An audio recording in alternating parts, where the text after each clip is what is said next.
उखाड़ के हम लोग फेंक देंगे, ये पहला मेरा संदेश है। दूसरी बात मैं ये कहना चाहता हूं, हमारे आदिवासी एकता को तोड़ा जाता है। क्या वे तोड़ना चाहते हैं?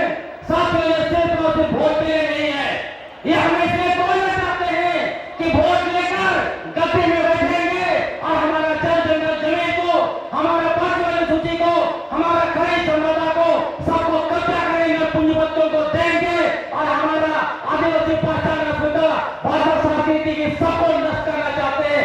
ऐसी ताकत को खदेड़िए, इनको आपको एक एक को चुनौती देना पड़ेगा, एक एक को खदेड़ना पड़ेगा। आपको एक मैं बताना चाहता हूं, चिंतनीय विषय है, झारखंड में अब तक 12 मुख्यमंत्री बने, 11 आदिवासी बने, उनका कार्यकाल पूरा क्यों नहीं होता है? एक आदिवासी का कार्यकाल पूरा हुआ, यह इसलिए हुआ कि जो पूंजीवादी शक्ति है, ब्राह्मणवादी शक्ति है, उसको लगता है यदि झारखंड का मुख्यमंत्री आदिवासी होगा तो यहाँ का जल जंगल जमीन, खनिज संपदा और आदिवासी अस्मिता को मिटने नहीं देगा, मिटाने नहीं देगा। इसलिए ये ऐसे करते हैं, ये बहुत बड़ी साजिश है जिसको आपको समझना पड़ेगा साथियों। तीसरी बात मैं ये कहना चाहता हूं, आदिवासी एकता को तोड़ने के लिए हम लोगों को कुल्हाड़ी पकड़ाया जाता है। उस कुल्हाड़ी का नाम कभी धर्मांतरण के रूप में आता है, कभी आरक्षण के रूप में आता है, कभी डीएसपी के रूप में आता है।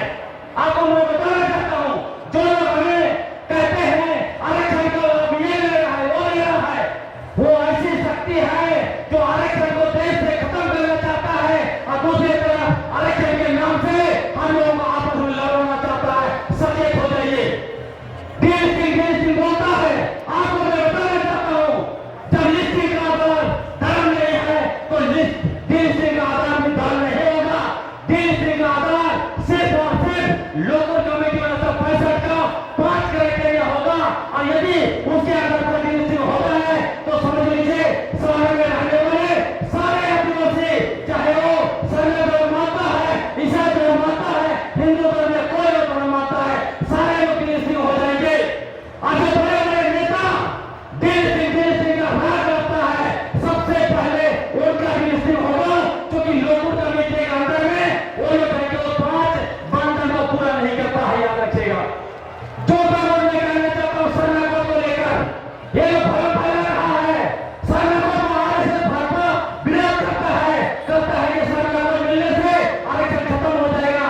आपको मैं बताना चाहता हूं, सरना को मिलने से सरकार को हमारे सरना आदिवासी भाई बहन स्कूल कॉलेज चलाते हैं, उनको अनुदान देना पड़ेगा, धार्मिक स्थलों को विकास के लिए अनुदान देना पड़ेगा।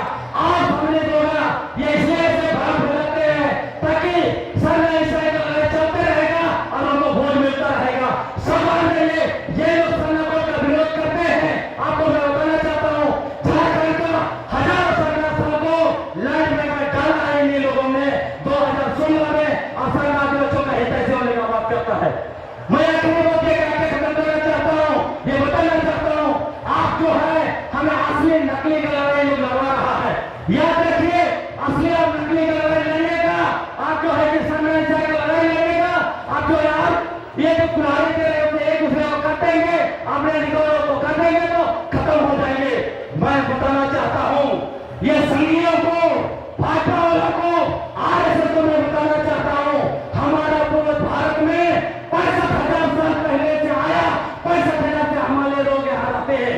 आपका पूरे भारत लोग 4,000 पहले यहाँ आया, आप कैसे इस देश का असली निवासी हो गए?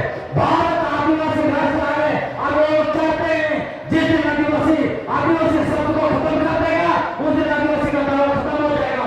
इसलिए हमारा प्रधानमंत्री सब छोड़ता है।